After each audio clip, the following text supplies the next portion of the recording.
할렐루야. 오늘 함께 묵상할 말씀은 요한복음 8장 1절부터 11절까지 말씀입니다. 우리 다 같이 함께 말씀을 보시겠습니다.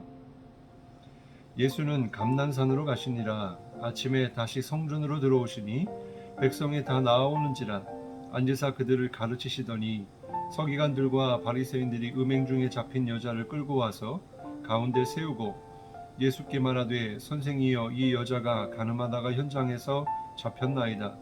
모세는 율법에 이러한 여자를 돌로 치라 명하였거니와 선생은 어떻게 말하겠나이까? 그들이 이렇게 말하면 고발할 조건을 얻고자 하여 예수를 시험함이러라. 예수께서 몸을 굽히사 손가락으로 땅에 쓰시니 그들이 묻기를 맞이 아니하는지라. 이에 일어나 이르시되 너희 중에 죄 없는 자가 먼저 돌로 치라 하시고 다시 몸을 굽혀 손가락으로 땅에 쓰시니 그들이 이 말씀을 듣고 양심의 가책을 느껴 어른으로 시작하여 젊은이까지 하나씩 나가고 오직 예수와 그 가운데 서는 여자만 남았더라. 예수께서 일어나사 여자 외에 아무도 없는 것을 보시고 이르시되 여자여 너를 고발하던 그들이 어디 있느냐? 너를 정죄한 자가 없느냐? 대답하되 주여 없나이다. 예수께서 이르시되 나도 너를 정죄하지 아니하노니 가서 다시는 죄를 범하지 말라 하시니라. 아멘. 오늘 함께 은혜를 나눌 말씀의 제목은 나도 너를 정죄하지 아니하리라 입니다. 오늘 말씀을 통해 은혜가 있기를 주님의 이름으로 축복합니다. 오늘 본문의 말씀은요, 우리가 잘 아는 간음하다가 잡혀온 여인에 관한 말씀입니다. 예수님께서 성전에서 많은 사람들에게 말씀을 가르치고 계실 때 서기관들과 바리새인들이 간음하다 잡힌 여자를 붙잡아다가 예수님께로 데려왔습니다. 그리고 이렇게 질문하는 거예요. 선생이여 이 여자가 간음하다가 현장에서 잡혔나이다. 모세는 율법에 이러한 여자를 돌로 치라 명하였거니와 선생은 어떻게 말하겠나이까. 그들이 예수님께 간음한 여인을 데리고 온 것은 바로 예수님을 공경에 빠뜨리기 위함이었고 또 예수님을 시험하여 고발할 조건을 찾기 위해서였습니다. 예수님께서는 그러한 그들의 마음을 잘 알고 계셨습니다. 그리고 그들에 대해서 어떠한 말도 하지 않으시고 몸을 굽혀 땅에다가 글씨를 적으셨습니다. 그러자 사람들이 계속해서 예수님께 대답을 요구했어요. 그러자 예수님이 일어나서 이렇게 유명한 말씀을 하시죠. 요한복음 8장 7절입니다. 너희 중에 죄 없는 자가 먼저 돌로 치라.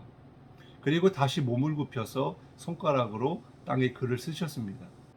성경에는요, 예수님이 땅에다가 무슨 글자를 쓰셨는지는 기록하고 있지 않습니다. 중요한 것은 그 말씀을 들은 사람들 중에 어른부터 젊은 사람에 이기까지 다 양심의 가책을 느껴서 돌아갔다라는 거예요. 이제 남은 사람은 가늠한 여인과 예수님 뿐이었습니다. 그래서 예수님이 이 여인에게 이렇게 말씀하셨어요. 여자여 너를 고발하던 그들이 어디 있느냐? 너를 정죄한 자가 없느냐? 하고 이렇게 물으셨습니다. 그러자 여자는요 주위를 살펴본 후에 주여 없나이다 라고 대답을 했어요. 그러자 예수님이 나도 너를 정죄하지 아니하노니 가서 다시는 죄를 범하지 말라라고 말씀해 주셨습니다. 여러분 율법에 기록된 대로 하면 이 여인은 돌로 맞아 죽어야 마땅했습니다. 그런데 예수님께서는 10계명 중 7번째 계명을 어긴 이 여인을 살려주셨어요. 용서해 주셨습니다. 왜냐하면 예수님은 이 땅에 오신 것이 죄인을 구원하러 용서하러 오셨기 때문입니다. 하나님이 이스라엘 택하시고 또 그들에게 율법을 주신 이유는 그들로 심판에 이르게 하기 위함이 아니라 구원하기 위해서 주셨던 거예요. 그런데 어느 누구도 율법을 지키는 자가 하나도 없기 때문에 그래서 예수님이 이 땅에 오신 것입니다. 그래서 주님이 율법을 완성하기 위해서 죄인들을 용서하시고 구원의 길로 인도해 주시기 위해서 이 땅에 오셨고 십자가에 달려 죽으신 것입니다. 우리가 오늘 말씀을 통해서 깨달을 수 있는 것은 먼저 모든 사람은 죄인이다 라고 하는 것입니다. 주님의 용서가 없는 사람은 다 죄 가운데서 심판을 받아야 할 그런 사람들이에요. 오늘 말씀에도 보면 예수님의 말씀에 그래도 양심의 가책을 느껴서 돌아갔다 그랬는데요. 지금 오늘날에는 양심의 가책도 느끼지 못하는 그런 죄인들이 참 많습니다. 심지어는 예수님을 믿는다고 말하고 또 교회를 다니고 있는 사람들도 마찬가지입니다. 왜 그러냐면 회개하지 않기 때문이죠. 그것은 자기의 죄가 무엇인지를 깨닫지 못하고 내가 죄인임을 인정하지 않기 때문일 것입니다. 그런데 우리가 잘 생각해 보면 내가 얼마나 큰 죄인인가. 우리는 주님을 만나게 되면 말씀 앞에 서 있으면 누구도 감히 깨끗하다, 거룩하다라고 자랑할 수 없을 것입니다. 그렇기 때문에 먼저는 우리는 죄인임을 먼저 고백하고 인정할 수 있어야 되고요. 그리고 주님께로 나아가야 됩니다. 그러면 주님께서 용서해 주신다라는 거예요. 예수님은 누구신가? 온유하신 분이시고 사랑과 긍휼이 많으신 분이시다라는 것입니다. 우리가 지난 주일에 성령의 9가지 열매 중에 온유의 열매에 대해서 살펴보았습니다. 그 온유의 대표적인 분이 바로 예수님이시죠. 그리고 예수님 스스로가 나는 온유하다라고 말씀하셨습니다.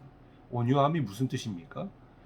자기의 힘과 지위와 권세를 자기의 영광과 또 자기의 욕망을 위해서 쓰는 것이 아니라 오로지 하나님의 영광을 위해서 쓰는 것, 통제된 힘, 통제된 능력을 말하는 것입니다. 예수님은 하늘의 권세를 가지고 계셨고 얼마든지 심판할 권세를 가지고 계셨지만 예수님은 그렇게 하지 않으셨다라는 거예요. 오히려 죄인들을 불쌍히 여겨주셨고 용서해 주셨고 긍휼히 여겨주셨다는 것입니다.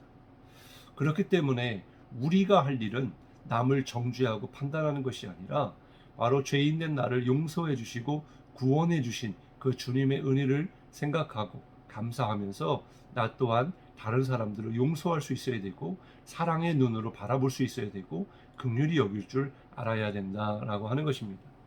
세 번째는 가늠한 여인에게 용서해 주시면서 그것으로 끝나신 것이 아니라 다시는 죄를 범하지 말라라고 말씀해 주셨습니다. 그렇습니다. 아무리 주님이 죄를 용서해 주셨다고 하더라도 주님은 죄를 용납하시거나 또 죄를 그대로 잊게 하시는 분이 아니십니다. 반드시 죄를 심판하시는 분이세요. 그렇기 때문에 우리가 용서함을 받았다면 이제는 죄를 범하지 말아야 된다라고 하는 거예요. 우리는요, 연약한 존재입니다. 충동받을 수도 있고요, 실수할 수 있습니다. 그러나 이것이 반복이 되면 그것은 실수가 아닌 거죠. 그리고 죄를 반복한다라고 하는 것은 분명한 문제가 있습니다. 은혜를 망각했거나 또 그것이 죄인지를 모르는 거죠. 그러한 영적인 무지와 또 믿음 없는 것을 그대로 두게 되면 결국에는 심판을 받게 됩니다. 우리는요, 죄를 멀리해야 됩니다. 그리고 죄 가운데 있지 말아야 돼요. 그래서 시편 기자는 복 있는 사람은 악인의 꾀를 쫓지 아니하고 죄인의 길에 서지 아니하고 오만한 자의 자리에 앉지 않는다고 그랬습니다. 그렇게 해야 복이 임하는 거예요. 뿐만 아니라 하나님의 말씀 주야를 묵상할 때 복이 임합니다. 왜냐하면 우리는 늘 주님 안에 있지 아니하고 말씀 안에 있지 아니하면 영적인 분별력을 잃어버리게 되고 죄를 죄로 깨닫지 못하기 때문에 죄를 범하게 되는 것입니다. 그러면 복을 받는 게 아니라 심판을 받게 된다라는 거죠. 여러분, 우리의 마음과 우리의 능력으로 죄를 다스릴 수 없습니다. 오직 믿음으로 주님의 은혜로 또 성령의 도우심으로만 우리가 죄를 이길 수 있고 또 그러한 죄 가운데서 해방하고 또 자유를 얻을 수가 있는 것입니다. 사랑하는 성도 여러분, 바로 가늠한 여인은 이렇게 자기의 죄가 드러난 죄인이고 또 바리새인과 서기관들과 또 그 자리에 있었던 모든 사람들은 드러나지 않는 죄인이었을 뿐입니다. 우리 모두는 다 죄인이라는 사실이에요. 그런데 예수님의 은혜로 긍휼히 여기심으로 우리가 용서함을 받았고 구원함을 받은 것입니다. 이 은혜가 얼마나 큽니까? 오늘 그 주님의 용서하시는 그 구원의 은혜를 우리가 다시 한번 깨닫고 또 감사하고 오늘 하루 동안 하나님께 영광이 되고 또 다른 사람들을 주님의 길로 인도하고 용서하고 품어줄 수 있는 그런 우리가 되어지기를 주님의 이름으로 축복합니다. 기도하겠습니다. 하나님 감사합니다. 오늘 말씀을 통해서 정말 우리 모두가 다 죄인임을 먼저 깨닫게 하시니 감사합니다. 정말 주님 없는 인생은 여전히 심판받는 인생이고 저주 가운데 있는 인생입니다. 그러나 주님을 만나게 되면, 주님을 믿게 되면 주님의 용서하심을 통하여 그 죄가 씻겨지고 의롭다 여김을 받게 되는 줄 믿사오니, 오늘도 그 주님 앞에 나아가게 하시고 회개하게 하시고 하나님의 은혜가 정말 사랑으로 충만하게 임하게 하여 주옵소서. 또한 이 구원받은 또 용서받은 우리가 다시는 죄를 범하지 않도록 늘 성령으로 충만하게 하시고, 또 다른 사람들을 정죄하기보다 우리 또한 예수님처럼 용서하고 또 사랑하고 긍휼히 여길 줄 아는, 그리고 주님께로 인도할 수 있는 우리가 되게 도와 주옵소서. 감사드리며 예수님의 이름으로 간절히 기도드리옵나이다. 아멘.